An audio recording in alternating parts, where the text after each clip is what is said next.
Glória a Deus. Graça e paz a todos. Amém. Graças a Deus. Abra sua Bíblia no livro de Êxodo, capítulo de número 15, a partir do 22.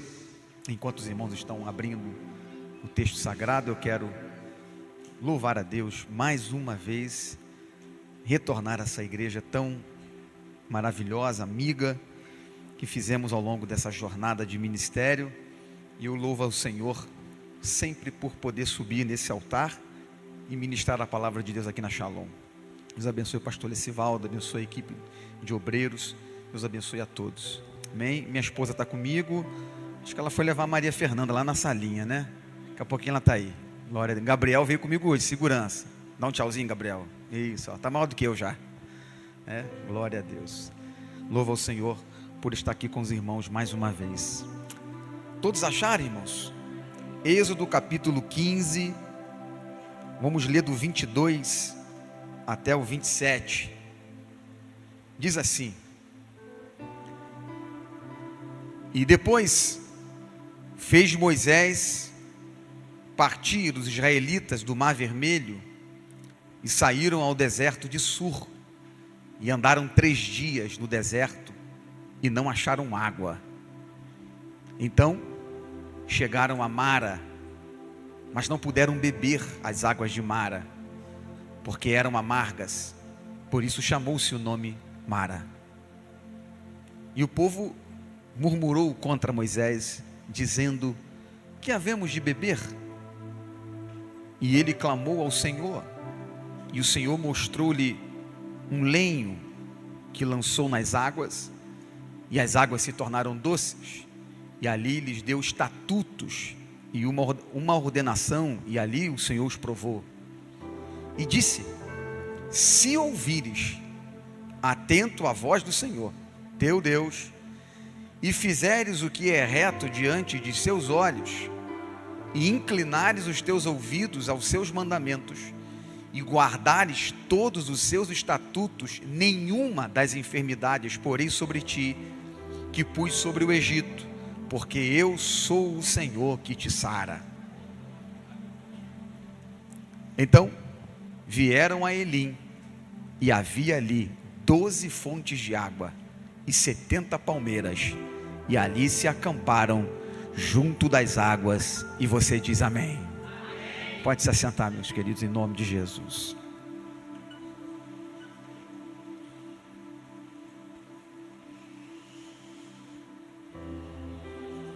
Obrigado, meu irmão.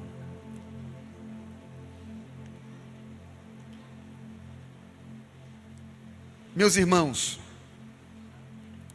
quando nós abrimos o livro de Êxodo, juntamente com os livros que vão suceder, Deuteronômio, Números, mas Êxodo é o livro que encabeça a liberdade, a libertação de Israel. Um dos temas centrais, ou o tema central do livro de Êxodo, de todo o seu livro, é liberdade. Na verdade, a liberdade, ela, como diz um ditado popular, a liberdade, ela não tem preço. Eu queria que você repetisse comigo, diga: liberdade não tem preço.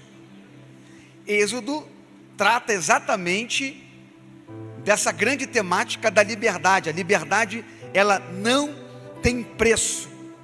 De fato, a liberdade vai ser um dos valores mais procurados pelas pessoas. Você pode procurar e pesquisar no mundo, que a liberdade vai ser uma das coisas mais buscadas pelas pessoas. Quando você fala de liberdade, alguns vão tentar achar a liberdade, ou a sua liberdade política, ou a sua liberdade econômica, ou a sua liberdade cultural. Existem diversas maneiras do indivíduo procurar a sua tão sonhada liberdade. A liberdade é tão importante que, quando ela é tirada, automaticamente os que a perderam já se posicionam para lutar novamente, para recuperar a liberdade. Ou seja, a liberdade, ela é o tema central de êxodo e da vida. Sem liberdade ninguém faz absolutamente nada. Quando nós olhamos para o texto das Escrituras e especificadamente quando olhamos para a fé judaica cristã, que é a que professamos, essa fé ela está ligada diretamente com os valores da liberdade. Ela se propõe a mediar a liberdade. Na verdade, a fé judaico-cristã, começando do Antigo, terminando no Novo Testamento, ela vem oferecer de verdade a liberdade. Não uma liberdade política somente, ou econômica, ou cultural. Ela vem trazer uma liberdade da alma. Ela tem uma proposta de libertação. E é essa fé que professamos, é essa fé que vem mediar isso. No entanto, quando nós lemos as Escrituras, baseada na fé que professamos, há uma construção de liberdade, aonde é nos amostrado que o indivíduo não tem força suficiente para alcançar a liberdade. Olha que paradigma. Nós estamos diante da liberdade, que é algo a ser conquistado, é algo poderosíssimo. Ao mesmo tempo, a fé cristã nos amostra que individualmente nós não temos força, a humanidade não tem força suficiente para alcançar a própria liberdade. Sendo assim, ela precisa de um auxílio. Para a humanidade, o indivíduo alcançar a liberdade, por ele não ter força suficiente, ele precisa de um auxílio, e esse auxílio tem que ser um auxílio externo. Pensa agora, imagina, uma cela fechada, todos presos, a chave está do lado de fora, só que não tem ninguém do lado de fora, porque todos estão presos atrás das grades, e não tem um sequer livre do lado de fora, para pegar a chave. Já que não tem ninguém livre, ele veio, o auxílio externo. Ele não veio da terra, porque na terra ninguém pode resolver o problema.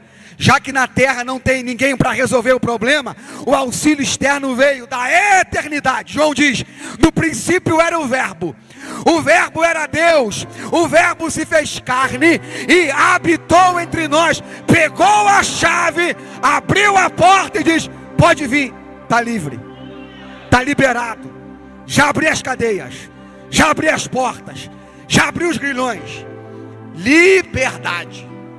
Diga para alguém assim: Deus tem liberdade para você.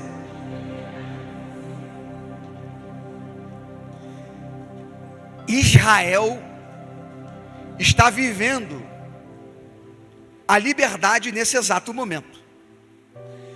Vou melhorar, ela está iniciando o caminho da liberdade. Os contextos atrás, Israel viveu 430 anos na mão dos egípcios, amassando barro, usando tijolos. E agora eles acabaram de viver um extraordinário de um auxílio externo, até porque Israel não tinha condição alguma de se livrar das mãos dos opressores.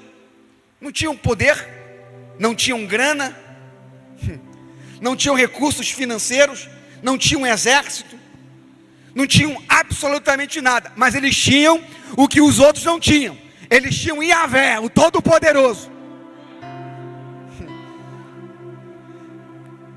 Eles acabam de atravessar o mar, e eles estão agora experimentando pela primeira vez a sensação de não ter no cangote Faraó. E eles respiram a liberdade. Só quem já ficou preso consegue entender essa sensação de liberdade. Já ficou preso no elevador, irmãos? Já ficou? Quem já ficou preso no elevador aí? Eu já fiquei. Eu já tirei hora de almoço no elevador, acredita? Que quando eu fui eu trabalhei numa empresa que eu fui tirar na hora de almoço, bati o cartão. Quando eu entrei no elevador, desligaram o elevador. Fiquei 1 hora, eu e um companheiro de trabalho, dentro do elevador. Ali dentro, ficamos ali, tiramos uma hora de almoço dentro do elevador. Quando a porta abre, meu irmão, é um alívio. Israel está 430 anos preso. Agora, quando eles saem do mar, se você olhar os versos anteriores, Miriam puxa um tamborim e começa a cantar. Ela diz: só o Senhor é Deus, só Deus é o Senhor. Por quê? Quem está livre canta, quem está livre celebra, quem está livre está com as mãos soltas para glorificar o Eterno. Tem gente livre aqui nessa noite, levante as mãos e exalte o Senhor, porque só canta quem está livre, só exalta quem está liberto, só festeja quem sente e prova o valor da liberdade. Então Miriam canta, Miriam celebra, Miriam e os demais israelitas. Entretanto, a jornada de Israel, ela começa agora. Tem gente que pensa que a vida cristã começa quando ele chega na igreja. Na verdade, começa depois que ele se batiza. Porque depois do batismo, depois que você entregou a vida a Cristo, agora vai começar os desafios. Porque olha só, Israel tem uma missão, você tem uma missão, nós temos uma missão. A missão de Israel é sair do Egito e entrar em Canaã. Essa é a missão. Pegou ou não pegou, irmãos? Então qual é a missão de Israel? Chegar onde? Canaã. Entre Canaã e o Mar Vermelho tem um longo percurso do deserto. Entre Canaã tem um deserto grande, e esse deserto precisa ser atravessado. Presta bem atenção, meu irmão, não tem como chegar em Canaã sem atravessar o deserto. Não dá para pular. Vida cristã não pula etapas. Vida cristã tem degraus a ser acompanhados. É porque é o deserto que vai forjar o nosso caráter. É o deserto que vai fazer a gente crer e ter experiências com Deus. Não dá para chegar em Canaã sem atravessar o deserto. Não dá para ter coroa de glória antes da cruz. Eu fico abismado com algumas pessoas que elas ficam olhando para Jesus assim, vê o Jesus glorificado, mas não pode se esquecer do Jesus da cruz. Quem olha Jesus, pastor Lecivaldo, vindo num cavalo branco, em Apocalipse 19, é bonito, né? Gente, é lindo quando você abre Apocalipse 19 e João fala assim: eis que vi os céus abertos, e vi o Filho do Homem, seus olhos eram como chama de fogo, e ele vinha montado num cavalo branco, na sua coxa estava escrito: Rei dos Reis e Senhor dos Senhores. É lindo ver essa cena do nosso Cristo vindo nos céus abertos. Mas nós não podemos esquecer que antes dele vir do céu, com o olho como chama de fogo, montado num cavalo branco, ele entrou sem aparência, sem formosura, montado num jumento.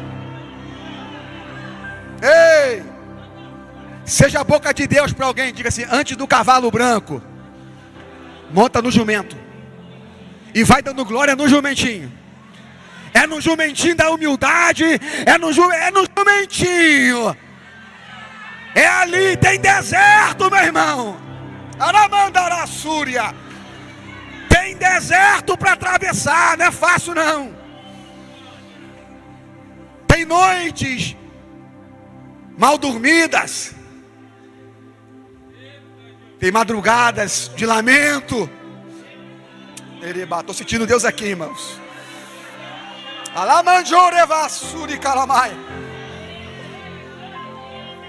Até chegar a Canaã tem lágrimas a serem derramadas, mas aquele que suporta o deserto vai chegar. Quem suporta o deserto vai provar da água, vai provar.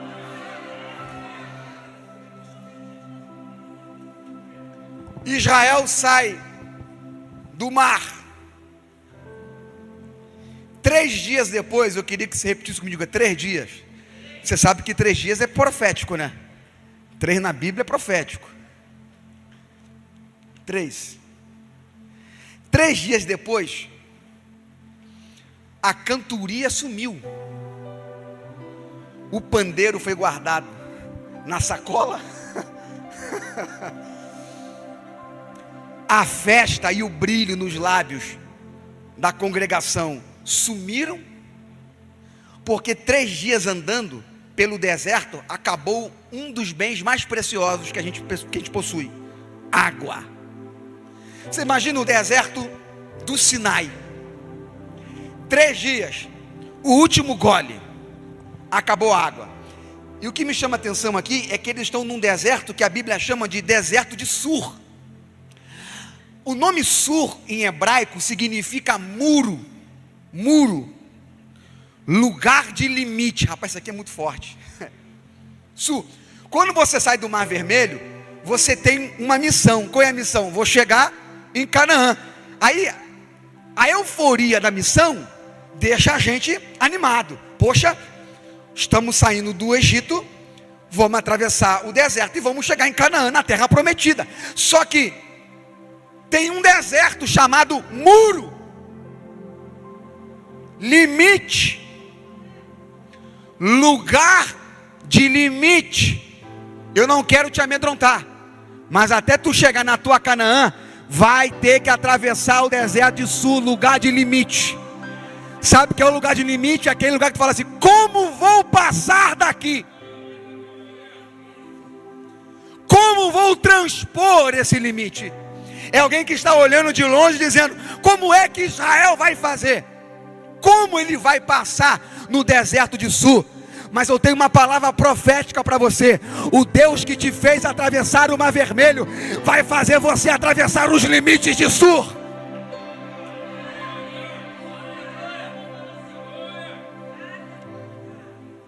Sur não vai te parar. Gente, e a vida é cheia de limitações. Bem-vindo à vida. Viver é uma aventura, e ela é cheia de curvas, é cheia de limites.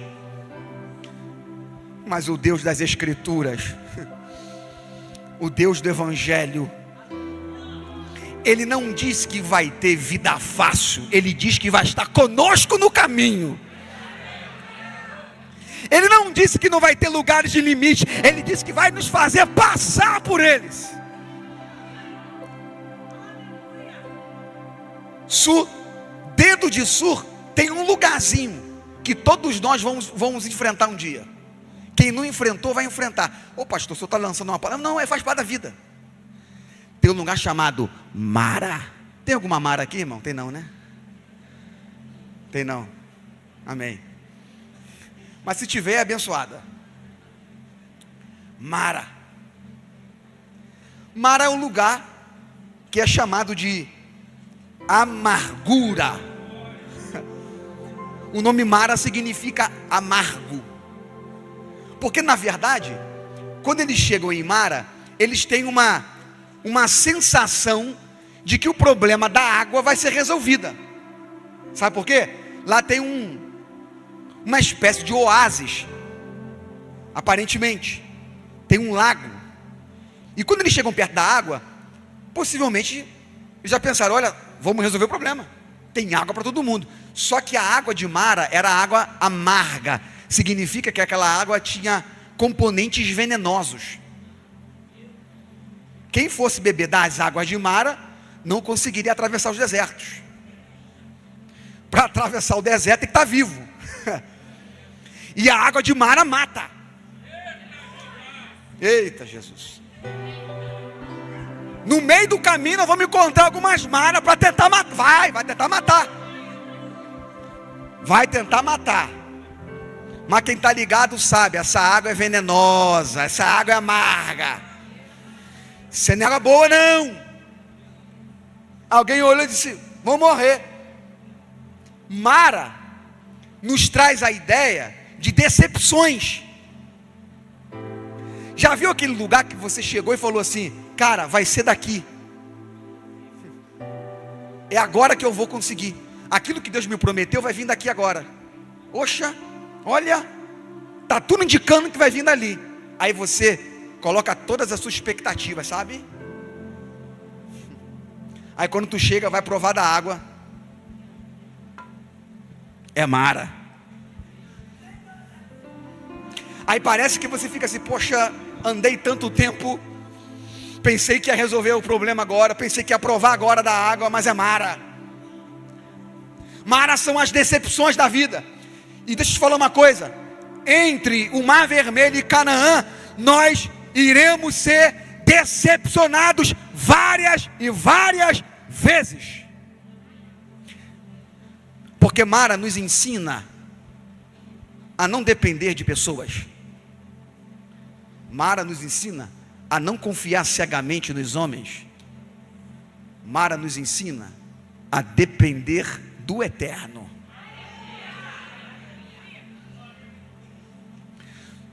Se eu conversar com alguns irmãos aqui, e alguns irmãos me contarem as histórias de vida de vocês, nós vamos encontrar muita Mara no caminho.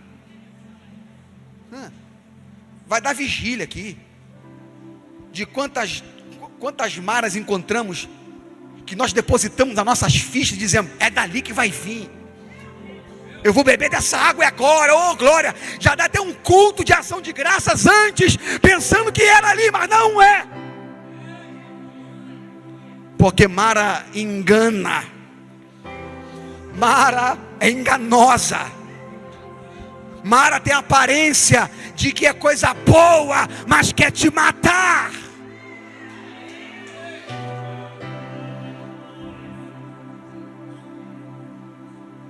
Mas se tem gente de Deus ali, vai gritar e vai dizer, ei, essa água é água de morte. Essa água é água de morte. Meu Deus, tem uma graça de Deus aqui, meu irmão. Tem uma graça de Deus aqui. Tem uma graça. Ainda tem gente que grita, essa água é água de morte.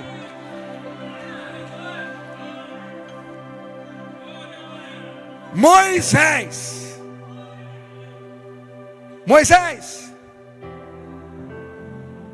acabou a água, o povo vai reclamar. E essa reclamação aqui, entre aspas, é uma reclamação legítima.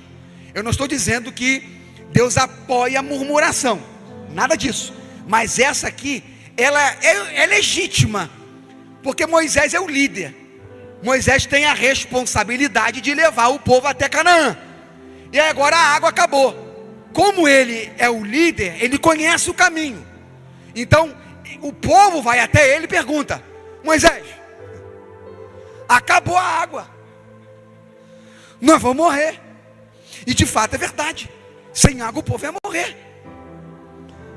Só que aí, meus irmãos, alguém que está ligado com os céus, ele não fica desesperado perto de Mara. Mara assusta, Mara decepciona, mas Mara nos faz confiar em Deus.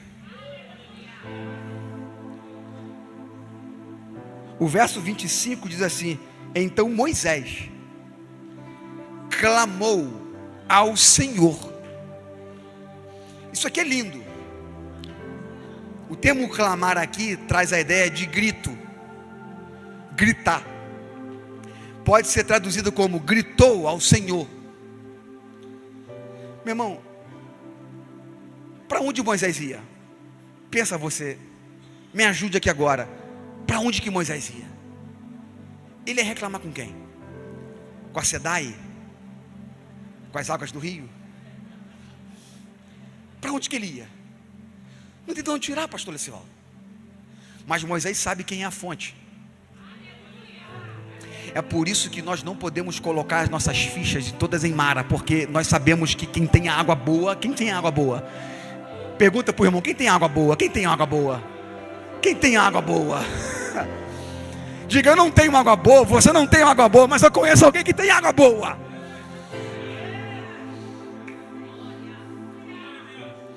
E Moisés gritou. Quando ele grita, em seguida o texto diz que o Senhor deu a resposta para ele. Moisés clamou ao Senhor, e este lhe indicou um arbusto, na minha versão. Em outras versões, madeiro, um pedaço de graveto, um tronco de árvore. Olha que quem pergunta quer resposta, amém? Isso aqui tem um segredo forte. A Bíblia nos ensina a clamar a Deus, mas ela também nos ensina a ouvi-lo. Quem clama quer resposta, mas preste atenção, nem sempre a resposta vai vir na lógica que você imagina, e que imaginamos, porque o questionamento é: não tem água, Deus, e agora? Aí o Senhor vai dar a resposta. Pega um pedaço de madeira e joga na água. Calma aí, irmãos, pensa comigo.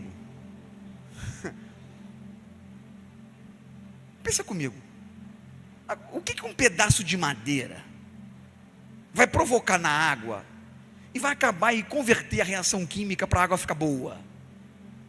Pensa humanamente falando aí. Pensou? Sabe o que Deus está treinando nesse povo? Fé.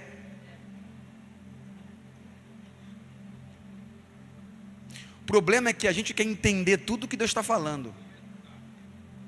E eu posso te falar uma coisa: nem sempre a gente vai entender de primeiro o que Ele está dizendo. A gente só precisa ter certeza se é Ele mesmo que está dizendo. E se é Ele mesmo que está dizendo, mesmo eu não entendendo nada, eu vou obedecer. Porque o próprio Jesus disse para os seus discípulos: o que eu faço agora vocês não entendem, mas entenderão daqui para frente. Ou seja, tem mistérios que Ele te fala agora que tu não adianta, você não vai entender. O que Ele está dizendo é: pega o arbusto e joga na água. Pega o arbusto e joga na água. Olha para alguém e diga: pega o arbusto e joga na água. Pega a madeira e joga na água. Pastor, não estou entendendo, mas quem está mandando fazer, faz. Pega a madeira e joga na água. Rapaz, Deus tem uns mistérios aqui que a gente não entende. É igual Eliseu, tem morte na panela. Um indivíduo colocou lá uma erva venenosa, que tem gente que quer cozinhar, mas não sabe cozinhar. Aí, em vez de colocar vida, coloca morte. Pega aí, irmão. Aí, alguém provou e falou assim: tem morte na panela. Aí vem Eliseu e fala assim: pega um pouquinho de sal aí, joga aí farinha, e o sal ele joga na fonte também, na fonte da água, pode beber. Sabe por que Deus faz essas coisas com a gente? Para ver se tu crê. Porque Deus não caminha na nossa lógica. A gente gosta de ter tudo no controle. Saiu do nosso controle, a gente já fica coçando a cabeça. Tem que estar tudo dentro do nosso script. O nosso script, eu sei, a gente é tão teimoso às vezes, que a gente fica dizendo para Deus do jeito que Deus tem que fazer, porque do jeito que Deus tem que fazer tem que ser do meu, porque do meu jeito eu fico no controle. E aí Deus vai na contralógica. Aí Ele fala: não é você que tem que fazer do teu jeito, é você que tem que entrar do meu jeito. Porque do jeito de Deus Ele treina algo em nós. Dependência. Dependência. Dependência. Dependência. Eu fico imaginando, pastora Flávia, qual foi o primeiro a beber água. O primeiro corajoso. Que tem sempre um que vai ficar esperando o outro. Deixa eu ver quem vai ser o primeiro a beber da água. Se ele não morrer, eu bebo também. Tem sempre alguém da coragem. Meu querido, Deus está treinando Israel a obedecer. Mara não vai impedir a tua marcha. Mara não vai impedir você de chegar no lugar que Deus disse que você vai chegar. Agora fique pronto, porque Mara vai aparecer. Uma hora ou outra ela aparece. Ela aparece. E fique esperando, porque aparece de verdade. E aparece quando menos você espera. Quando menos você imagina, ela aparece. Mas da mesma forma que ela aparece, ela desaparece. Oh, glória! Vai desaparecer. Porque Deus não trabalha com morte, Deus trabalha com vida. Vai.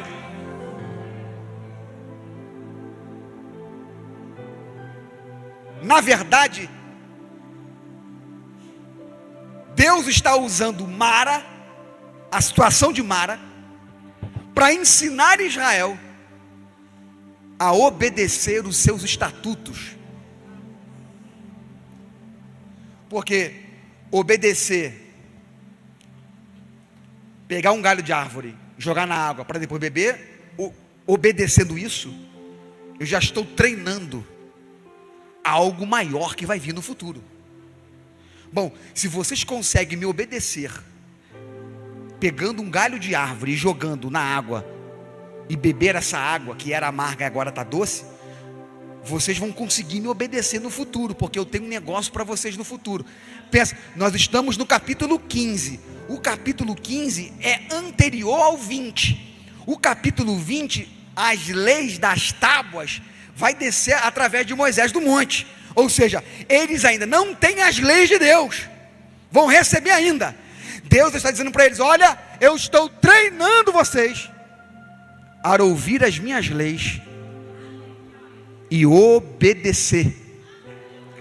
Tanto é que o verso de número 26, aí na sua Bíblia, ele vai falar a seguinte maneira: dizendo-lhes, se vocês derem ouvido e atenção ao Senhor seu Deus, e fizerem o que Ele aprova, e derem ouvidos aos seus mandamentos, e obedecerem todos os seus decretos. Olha isso aqui, preste atenção, a lei não chegou ainda, vai chegar no 20, mas Deus já está treinando o povo. Vocês precisam obedecer os meus mandamentos para chegar em segurança em Canaã. Meu irmão, se não obedecermos os mandamentos de Deus, esquece, Canaã vai ficar distante. Não é do agrado de Deus que ninguém fique pelo meio do caminho, mas Deus trabalha com objetividade. O verso 26 demonstra que a fé de Israel, anota isso aqui, a fé bíblica. Está com a Bíblia na mão aí, irmãos? Pega ela. Isso, pega ela. Está com a Bíblia física? Isso. Quem está com a Bíblia física aí? Pega, segura ela. Isso, segura com força. Está vendo esse livro na tua mão aí? Esse livro são os mandamentos de Deus. Eles são os mandamentos do Senhor. A fé bíblica, a fé cristã, ela é objetiva. Pastor, o que é fé objetiva? Está claro, é isso aqui. Não tem rodeio, não tem dubiedade, não tem tipo assim, uma hora é, outra hora não é. Uma hora diz isso, não, agora já mudou, é isso aqui. É o contrário do relativismo da pós-modernidade que vivemos hoje. Hoje nós vivemos não numa sociedade que carrega verdades objetivas, nós vivemos numa sociedade que carrega verdades subjetivas. O que é isso? A verdade é subjetiva, ou ela é relativa. Quem já ouviu essa frase do inferno? Ela é do inferno, tá? Diz assim: olha, isto é uma verdade para você, mas não é uma verdade para mim. Eu tenho uma verdade, e você tem a sua verdade. Você respeita a minha verdade, e eu respeito a sua verdade. Quem já ouviu isso, levanta a mão. Boa. Esse é o conceito de verdade pós-moderno. Porque o mundo, ele não trabalha com verdade objetiva. Só o cristianismo e a palavra de Deus trabalham com verdades objetivas. Quando você olha para a Bíblia, é uma revelação. Não há subjetividade quando nós ouvimos Jesus falar assim: ora, eu sou o caminho.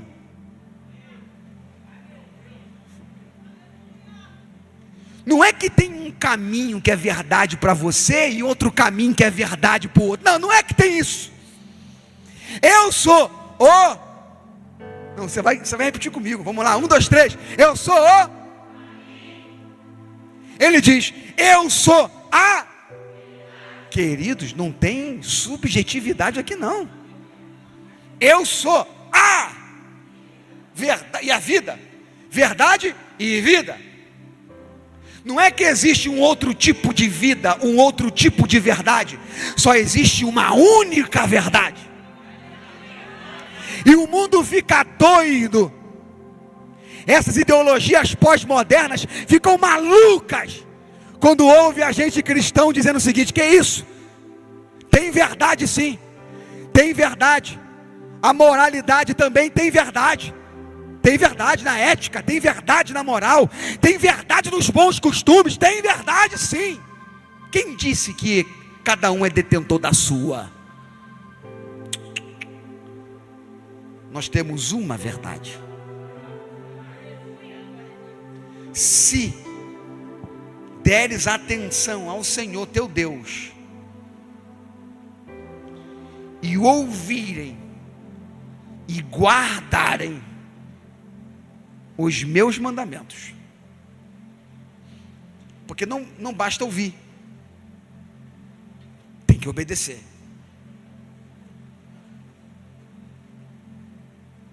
Samuel falou para Saul doido para sacrificar, mas a lei dizia que o rei não podia sacrificar, só pode sacrificar sacerdote. E aí Saul doidinho para sacrificar, querendo passar à frente do profeta, e ele faz isso, e ele pensa que está agradando a Deus. E aí Samuel olha para ele e fala assim: porque para Deus é melhor obedecer do que sacrificar. Sabe o que Deus está pedindo de Israel e está pedindo da gente? Obediência.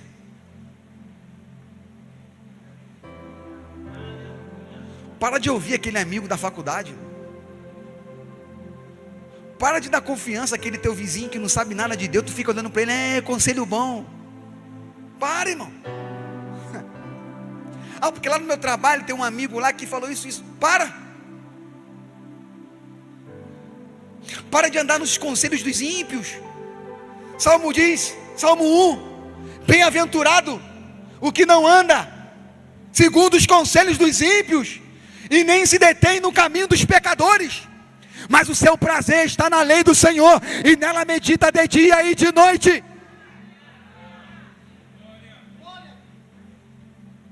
Paulo diz em Romanos capítulo 12, verso 1 e verso 2, ele diz: rogo-vos, pois, irmãos, pela compaixão de Deus, que apresenteis os vossos corpos em sacrifício vivo, santo e agradável a Deus, que é o vosso culto racional, e não vos conformeis com este século, mas transformai-vos pela renovação da vossa mente, para que experimenteis qual seja a boa, agradável e perfeita vontade de Deus.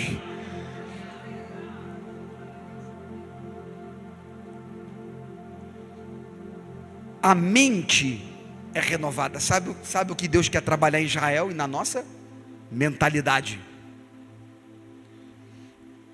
Não adianta sair do Egito e a mente continuar cativa. A pior coisa do que os grilhões. Eu estava ouvindo um missionário Claudinei, que ele tem um grande trabalho no Paquistão. E a religião do Paquistão, ela é dominada pelo islamismo. Então, onde há a presença do Islã, há muita perseguição. E o missionário Claudinei, ele resgata famílias que são escravas de trabalho, sabe? Ainda existe escravidão no trabalho, por dívida. Alguns moradores do Paquistão, eles contraem dívidas na fábrica de tijolos, sabe? Fábrica de tijolos. E eles não conseguem pagar a dívida, eles ganham $1, de $1 a $2 por mês. E eles não conseguem comprar comida. Então eles pedem para os donos da fábrica de tijolos comprar a comida, o arroz e o feijão. Só que eles compram e eles fazem dívida. E eles nunca conseguem terminar a dívida. Então a dívida vai passando do pai para o avô, para o pai e para o filho. E o Claudinei tem um trabalho ali, ele resgata pessoas ali. Ele paga, ele recolhe dinheiro aqui no Brasil, chega lá, paga a dívida e resgata pessoas e dá uma dignidade de vida para eles. Geralmente os que são presos são os cristãos, porque decidiram servir a Jesus. E aí os donos da fábrica de tijolos falam assim: se vocês renunciarem à fé em Jesus Cristo, nós perdoamos a dívida de vocês. E aí o missionário Claudinei perguntou para um pai de família desse, perguntou: olha, por que vocês não renunciam à fé de vocês, para poder ser livre dessa escravidão? O pai de família olhou para ele e falou assim: olha, nós já somos livres.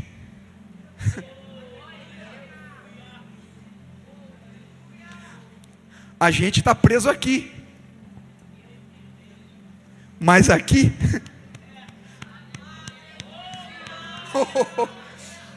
aqui Cristo já nos salvou e nos libertou. Sabe o que é isso? Mudança de mente. O Evangelho quer salvar e mudar a nossa mentalidade,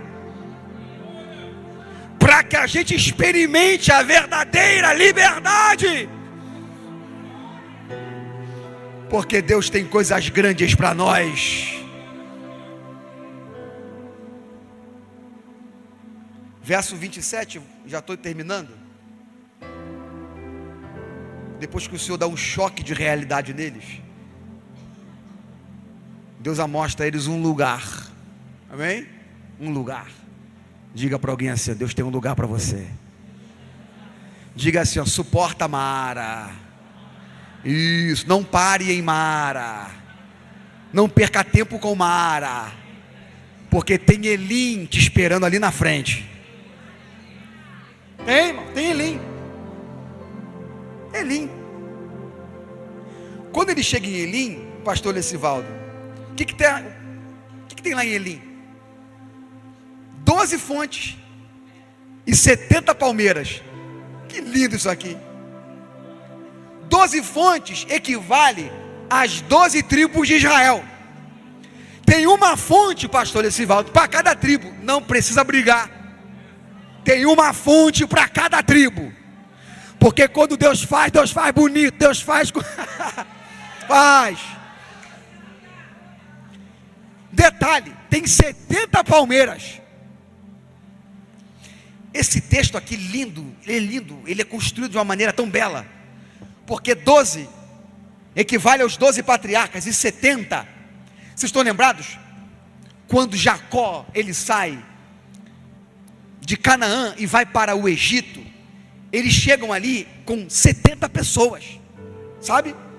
Depois você lê, quando José manda chamar Jacó para o Egito, eles chegam lá com 70 pessoas, é um clã de 70 pessoas. Quando eles chegam em Elim, e o cronista diz, tem 12 fontes, e tem 70 palmeiras, Deus está lembrando a Israel, dizendo, eu sou o Deus da aliança. O que eu prometo, eu cumpro. Não tem Mara, não tem deserto de sul, não tem demônio, não tem potestade, não tem porta fechada, não tem muro de bronze. Quando Deus faz e promete, está prometido, está feito, está decretado. Como diz pastor Lecivaldo, quando o Supremo decreta, está decretado. Diga para alguém assim: tem Eli chegando, tem Eli chegando, tem Eli chegando. Mara não vai te parar, Mara não vai te parar. Tem Eli chegando, tem Eli chegando. Porque a nossa missão é chegar em Canaã. Amém? Só um segredo para a gente poder parar aqui agora. Israel, ele anda na marcha da nuvem e da coluna de fogo. Quando a nuvem anda, eles andam. Quando a coluna de fogo de noite anda, eles andam.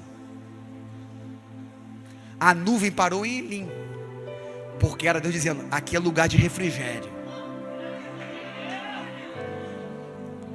Eu creio que Deus vai parar uma nuvem. Senhor, manda essa nuvem. Eu estou querendo essa nuvem, eu quero essa nuvem, manda essa nuvem. Essa nuvem em Elim, sabe? Mas preste atenção, Elim não é o ponto final.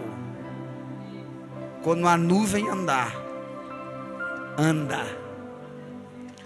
Elim é um ponto de refrigério. O destino final é Canaã. Presta atenção, Elim é pequeno demais para Canaã que Deus quer dar.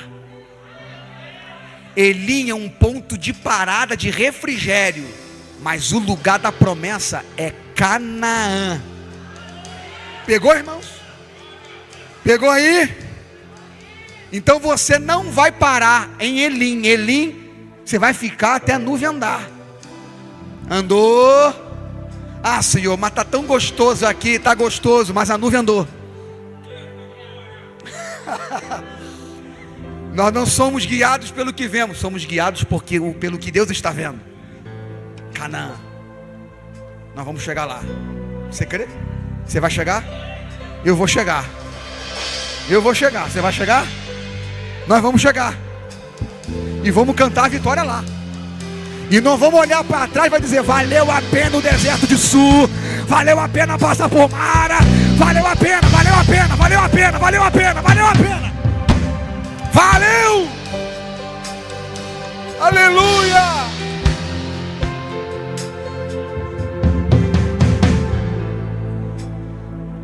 Caminhando eu vou para Canaã. Caminhando eu vou para Canaã. Caminhando eu vou para Canaã. Glória a Deus. Só quem vai fica de pé louvando. Caminhando eu vou.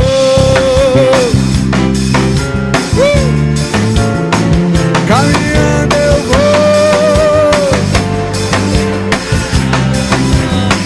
Caminhando eu vou para Canaã.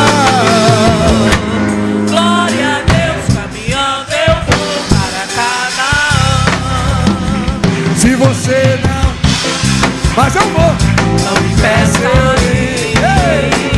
Se você não vai, não me peça eu ir. Se você não vai, não me peça eu ir. Glória a Deus, caminhando eu vou para Canaã. Diga mais uma vez. Caminhando eu vou Para Canaã, caminhando eu vou.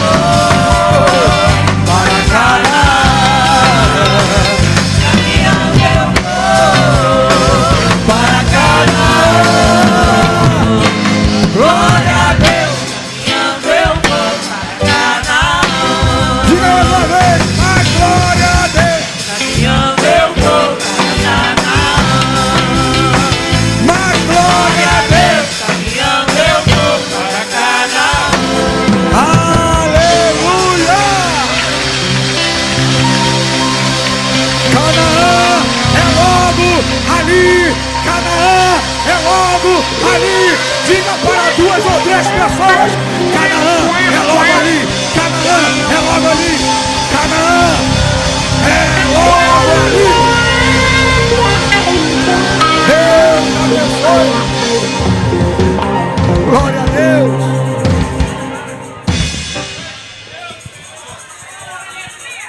Glória a Deus. Amém.